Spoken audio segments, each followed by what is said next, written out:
جذبات کو پہچان، کیا پرسکون رہو، کیا رہو؟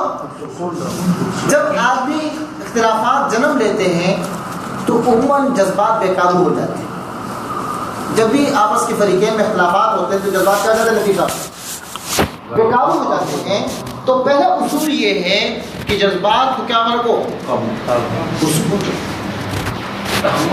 تحمل، اور یہ تحمل بھی مشق چاہتا ہے، تحمل بھی کیا چاہتا ہے؟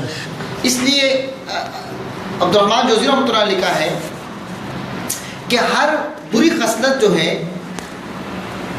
ہر اچھی صفت دو بری صفتوں کے درمیان جنم لیتی ہے۔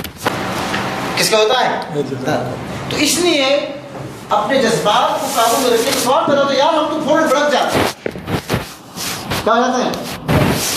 تو آگے اس پر بات ہوگی جذبات کیسے کنٹرول میں ہوں گے۔ تو یہ بھی ایک مشق چاہتا ہے، ایکسرسائز مانگتا ہے۔ دوسری چیز کیا ہے کہ اپنے اور دوسروں کے جذبات کیا کریں بھائی؟ پہچانے نا، کیا کریں بھائی؟ فلاں شخص کو اگر عزت نفس مشروع ہو تو بڑکے گا نا۔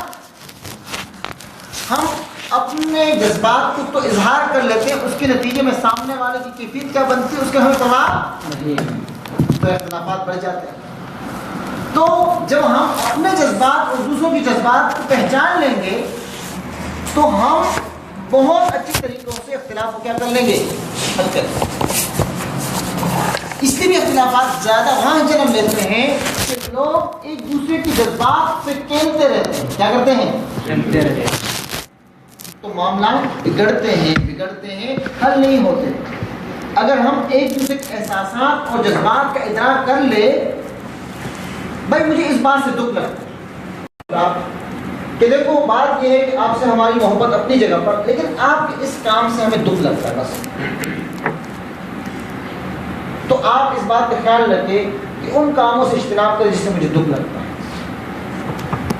یہ باور جب کرا دیا جائے اور وہ بھی اپنا باور کرائے کہ آپ کے ان رویوں سے مجھے دکھ لگتا ہے، تو معاملات میں اختلافات کا ایک بہت طوفان جنم لینا شروع ہو جائے۔ اکثر ایسا ہوتا ہے، اکثر ایسا ہوتا ہے۔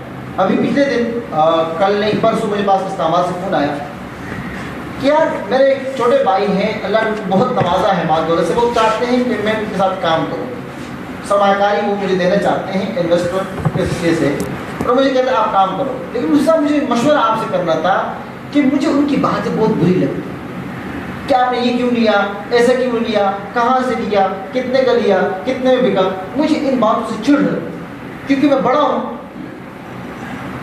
وہ اگر پیسے دے رہے اللہ نے مال دیے تو ٹھیک ہے، بس اگر مجھ پہ اعتماد ہے تو مجھے پیسے دے، میں جانوں ان کا کام جانوں۔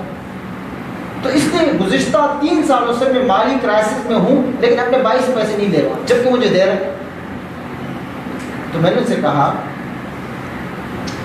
کہ پہلی بات تو یہ ہے کہ آپ کو جن باتوں سے بھائی سے گلا ہے تو آپ نے کبھی اس موضوع پر بات کی ہے؟ اور گزشتہ 3 سالوں سے آپ فائنینشلی کرائسس میں آ رہے ہیں تو بھائی کیا کہے گا؟ وہ تو یہی کہے گا لے لو لے لو لے لو۔ تو میں نے کہا اپنے اور بھائی کو بٹاؤ، معاملات اجنبیوں کی طرح کرو، معاملات کس کی طرح کرو؟ رہو بھائیوں کی طرح۔ تعاونوا کالاجانب وتعاشروا، تعاونوا کالاجانب، معاملہ کرو تو اجنبیوں کی طرح کرو، اور تعاشروا کالاخوان، اور رہو تو کس کی طرح رہو؟